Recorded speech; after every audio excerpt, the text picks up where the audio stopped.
अस्सलाम वालेकुम। उम्मीद है आप खैरियत से होंगे। आपके फ़ीडबैक का बहुत बहुत शुक्रिया। जैसा कि मैंने आपको कहा था कि मैं अगली वीडियो जल्दी तभी लेकर आऊँगा अगर मुझे आप लोगों का अच्छा फ़ीडबैक आएगा और मुझे लगेगा कि आप लोगों के लिए मेरा नॉलेज फ़ायदे में आ रहा है या नहीं आ रहा। आप लोगों के कमेंट्स पढ़ के मुझे दिली खुशी हुई और मुझे लगा कि यार आप लोग सीखने वाले हो और आप लोगों के लिए अगली वीडियो जल्दी लेकर आनी चाहिए।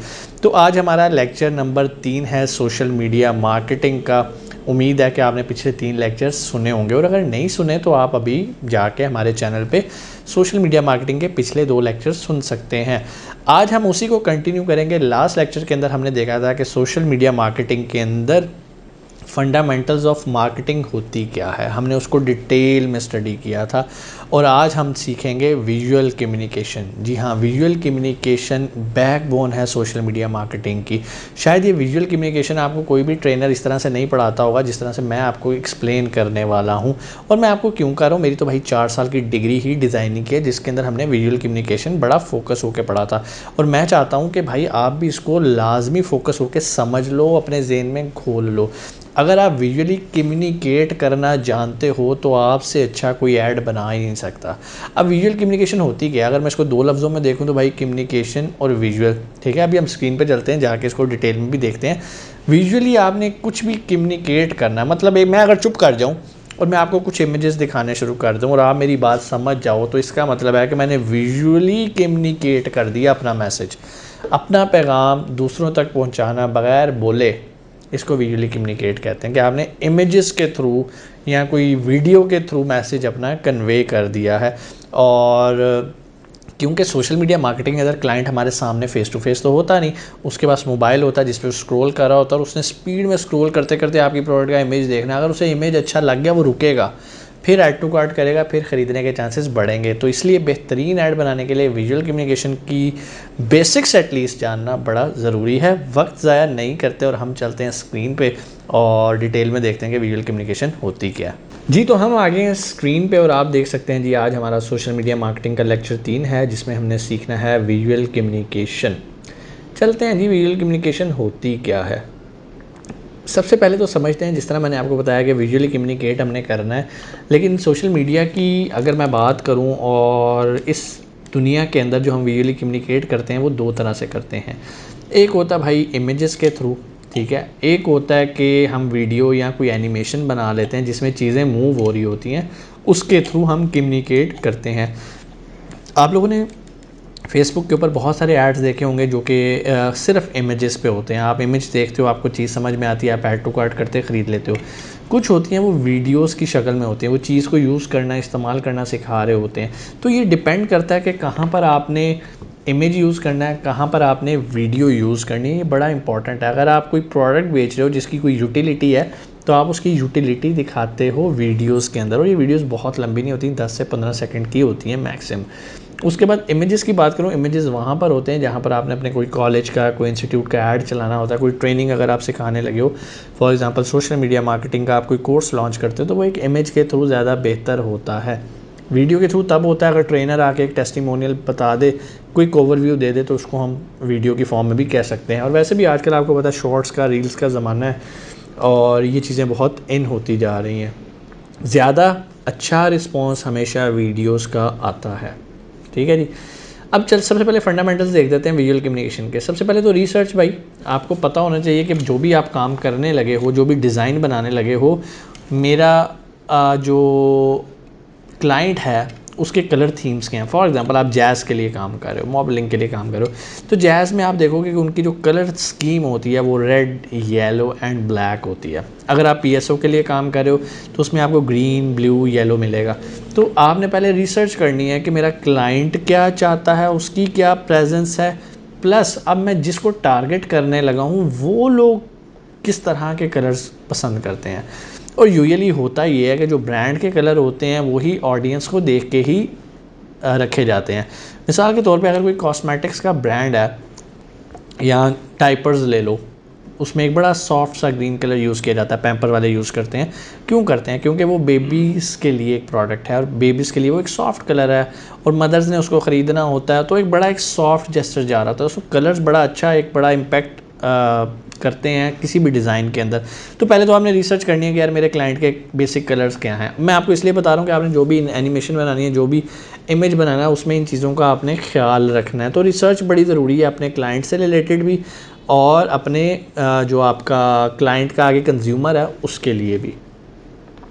रिसर्च करने के बाद आपने देखना है कि भाई ऑडियंस की साइकोलॉजी क्या है। मतलब अगेन अगर आप लेडीज़ को टारगेट कर रहे हो तो आप उन कलर्स में जाओगे जो कि लेडीज़ कलर्स कहलाए जाते हैं। मतलब लाइट कलर्स, सॉफ्ट कलर्स, जैसे पिंक हो गया, ठीक है, ये कलर्स लेडीज़ के लिए यूज़ होते हैं। अगर आप जेंट्स की प्रोडक्ट्स में जा रहे हो तो वहाँ पे डोमिनेंस होती है, ब्लैक, रेड, ब्लू में आप जाते हो। तो इसी तरह के कलर्स आपको जानना ज़रूरी है कि मेरी जो ऑडियंस है वो कौन सा कलर देख के उस पर मेरी प्रोडक्ट का एक अच्छा इंप्रेशन पड़ेगा। तो यहाँ पर ऑडियंस की साइकोलॉजी को जानना ज़रूरी है। सेकेंडली आपको ये भी पता होना चाहिए कि मेरी प्रोडक्ट जो कि एक बंदा यूज़ कर रहा है वो क्या फीलिंग्स लेके उसको बाय करेगा। ऐसा ना हो कि फॉर एग्ज़ाम्पल आजकल मुग़ल स्टील का एक ऐड आता है जी, उसमें सरिया और स्ट्रॉन्ग और शोले निकलते दिखाए जा रहे होते हैं, वो एक स्ट्रेंथ को शो कर रहे होते हैं। तो इसी तरह आपने भी अपनी जो भी आपका विजुअल कम्युनिकेशन का प्लेटफॉर्म है, चाहे वो एक इमेज है, चाहे वो वीडियो है, उसके अंदर मैसेज आपने अपनी ऑडियंस को देखते हुए करना है कि ऑडियंस किस मकसद के लिए वो प्रोडक्ट बाय कर रही है।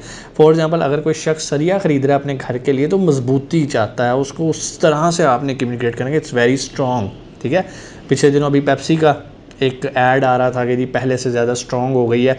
उसको पता था कि मेरी ऑडियंस की साइकोलॉजी क्या है, वो कोक क्यों पसंद करते हैं, क्योंकि कोक जो है वो ज़रा स्ट्रॉन्ग होती है, उसका केमिकल जो भी कंपोजिशन है वो बड़ी तगड़ी है। तो इसलिए पेप्सी ने उस पर वर्क किया और उसका एक अच्छा इंप्रेशन, अच्छा ऐड बनाया कि भाई पहले से ज़्यादा स्ट्रॉन्ग हो गई है, क्योंकि उन्होंने एक वीक पॉइंट को पिन किया जो कि उन्हें पता था कि हमारा कस्टमर यहाँ पे हमसे ये डिमांड करता है। और उन्हें कैसे पता चला, उन्होंने अपनी ऑडियंस की साइकोलॉजी को स्टडी किया। अब यहाँ पर आ जाते हैं। सबसे पहले आपको एक विजुअल इमेज मैं दिखाता हूँ। अब ये इमेज है, अब अगर मैं इसका टेक्स्ट भी छोड़ दूँ, सबसे पहले सिर्फ इमेज को देखें तो आपको क्या मिलेगा। आपको लगेगा कि यार दो बच्चे हैं, एक लड़का एक लड़की है, और ये किक्स कर रहे हैं, मतलब कोई मार्शल आर्ट, कोई सेल्फ डिफेंस की एक्टिविटी कर रहे हैं। अब इसमें ये चीज़ भी कवर हो गई कि भाई ये कुछ ऐसी एक्टिविटी है जो कि बच्चों के लिए है, प्लस लड़के भी कर सकते हैं, लड़कियां भी कर सकती हैं।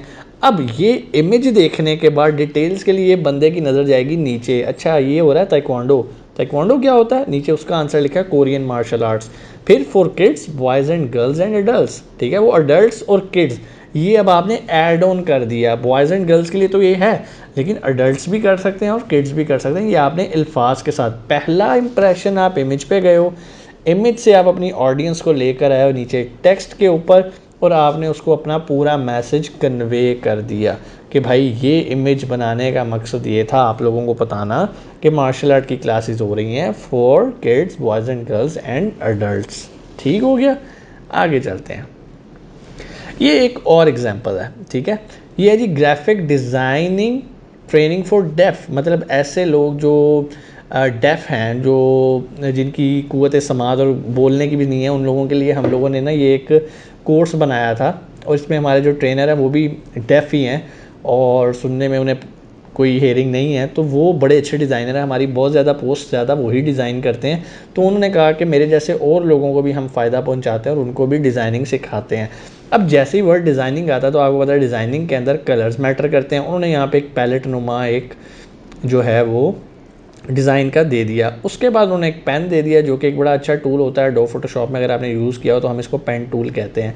तो बेसिकली ये डिज़ाइनिंग, सेमी सर्कल, लाइन, ये डिज़ाइन को शो कर रहे हैं। और इसी तरह ये आप टाइटल पढ़ो जी, ये ग्राफिक डिज़ाइनिंग। तो सबसे पहले अगर मैं इस इमेज पे आता हूँ तो पहले मेरी नज़र यहाँ पर गई, मैंने कहा यार ये क्या हो रहा है, ये क्या कुछ डिज़ाइन से रिलेटेड है। मैं फिर इसके बाद ऊपर आता हूँ तो graphic designing training for def, यहाँ पर मैंने अपना सारा वो क्या आप उसे कह सकते हैं अपना मैसेज कन्वे कर दिया। कन्वे करने के बाद अब ज़ाहिरी बात है बंदा कहेगा मैं रब्ता कैसे करूं भाई, तो नीचे कॉल टू एक्शन के लिए मैंने यहाँ पर नंबर भी लगा दिया।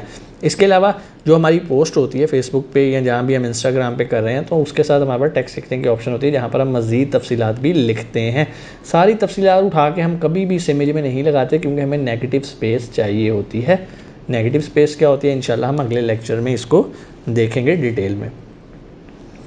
उसके बाद अब ये देखें, जैसे ही आप इस इमेज पे आए हो तो पहले तो आपका इन भाई साहब के ऊपर आपकी नज़रें जा रही हैं और आपको पता है भाईजान बैठे हुए हैं व्हील चेयर के ऊपर और बड़े स्टाइल से बैठे हैं जैसे एक फ़िट बंदा बैठता है, मतलब उन्होंने अपनी डिसेबिलिटी को कोई प्रॉब्लम नहीं बनाया। तो जैसे इस इमेज को देखा तो अब आप फ़ौरन जाते हो इसकी हेड के ऊपर, क्या इसका हेडर क्या लगाया जी, व्हील चेयर फिटनेस ट्रेनिंग। अब आप देखो ना इस इमेज से इस बंदे की फ़िटनेस ज़ाहिर हो रही है, विजुअली आपने कम्युनिकेट कर दिया, सार टेक्स्ट ने आपको सपोर्ट किया और उसके बाद आपने कॉल टू एक्शन का भी यहाँ पर रास्ता दे दिया कि भाई sit and get fit. Details के लिए या रजिस्ट्रेशन के लिए ये नंबर है, इससे आप रब्ता कर लो। अगर आप भी चल फिर नहीं सकते, व्हीलचेयर पे हो, तो आपको भी उतना ही हक है फिट रहने का जितना कि बाकियों को है। सो उम्मीद है आपको ये समझ में आया होगा। यहाँ तक आगे हमारा इंशाल्लाह अगला लेक्चर है, यहाँ तक आपका कोई भी सवाल आप कमेंट सेक्शन में आके पूछ सकते हैं और अपना फ़ीडबैक ज़रूर दीजिएगा। जितना अच्छा आपका फ़ीडबैक आता है कमेंट्स की सूरत में, लाइक्स की सूरत में, या वीडियोस को शेयर करते हो दूसरों के साथ ताकि उनको भी सीखने का मौका मिले, इससे मुझे मोटिवेशन मिलती है कि यार मैं जो सिखा रहा हूँ ना मुझे अच्छा उसका फ़ीडबैक आ रहा है। अब यहाँ पे ज़ाहिरी बात है उस तरह अटेंडेंस तो नहीं लगती कि हर स्टूडेंट का नाम बोला जाए और वो कहे जी यस सर हाज़िरी। तो यहाँ पर आपका वीडियो को लाइक करना ये बताता है कि जो कंटेंट मैंने बनाया है वो आपके किसी काम में आ गया। अल्लाह ताला आपके रिस्क में भी बरकत अता फरमाए। आपसे मुलाकात होती है अगली वीडियो में। कोई सवाल हो आप कमेंट सेक्शन में पूछ सकते हैं। अपना बहुत सारा ख्याल रखिएगा। पाकिस्तान जिंदाबाद।